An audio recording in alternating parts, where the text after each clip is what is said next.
মানুষের হৃদয় এত পাষাণ কিভাবে হয়, মানুষের হৃদয় এত জঘন্যতর নিম্নগামী কিভাবে হয় যে দাঁড়িয়ে দাঁড়িয়ে আমি হলে তামসা দেখতাম না, চলে যেতাম।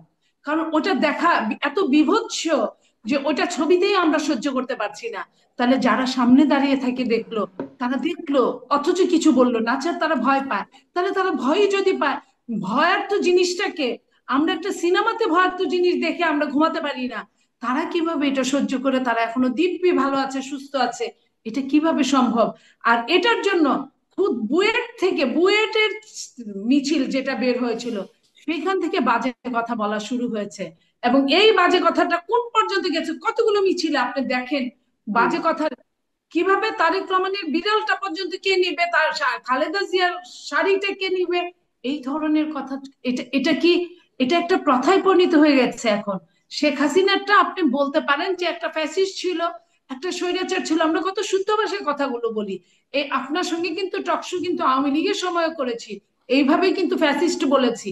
কিন্তু ফ্যাসিস্ট কিন্তু আমাদের এটার জন্য কোনো ওইভাবে গর্দান দেয় নাই। অথচ এখন আমাদের এমন একটা জায়গায় এসে দাঁড়িয়েছি, ফ্যাসিস্ট বললেও আমরা কষ্ট পেতাম না।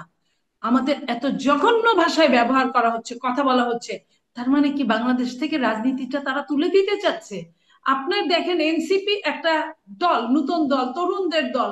তরুণরা আগামী দিনের ভবিষ্যৎ রাষ্ট্রনায়ক বাংলাদেশের, যে কোনো দেশের।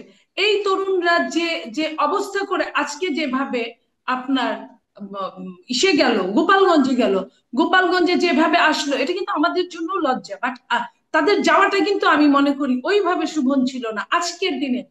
16ই জুলাইতে এই দিনটাকে আপনাকে ধরতে হবে।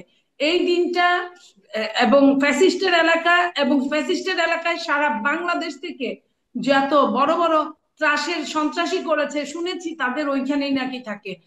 এবং নিজস্ব এলাকা তো আছে। আর এলাকা, এরশাদকে আমরা দেখেছি অনেক বছর, এরশাদ পাঁচটা পাঁচটা আসনে জিততো, তিনটা আসনে জিততো।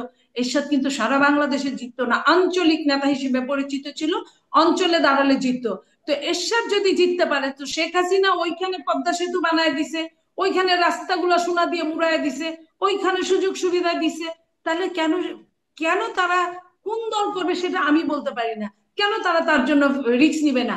এই যে রিস্ক নেওয়াতে বাধ্য করলেন, তাহলে পতনটা কার হলো? পতনটা হলো গণতন্ত্রের। এনসিপি কে? এনসিপিও কিছু না, জামাতও কিছু না, বিএনপিও কিছু না, এবং যারা পতিত তারাও কিছু না।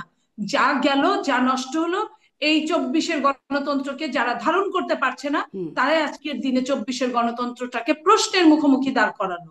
এটা আমি হলে, আমার এই ক্ষুদ্র বুদ্ধিতে আমি হলে কোনোদিনই আজকে যেতাম না।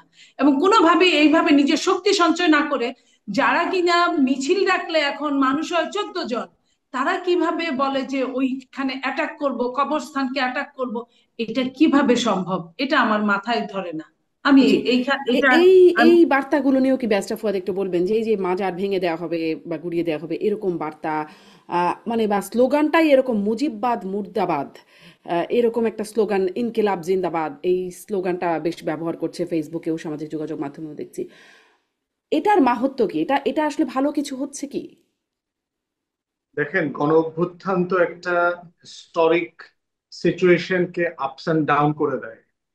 70-এর নির্বাচনের পর যখন 71-এর যুদ্ধ হয়ে গেল এবং আমরা জিতে গেলাম, এই যুদ্ধের পরে পাকিস্তানকে কিভাবে ট্রিট করা হয়েছে, পাকিস্তানের শক্তিগুলো যারা অক্সিলারি ফোর্স ছিল বাংলাদেশে, তাদেরকে কিভাবে ট্রিট করা হয়েছে। এখন পৃথিবীর প্রত্যেকটা এই ধরনের বড় বড় পলিটিক্যাল আপহিবল চেঞ্জ মানুষ খুব সিরিয়াসলি এভাবেই ডিল করে।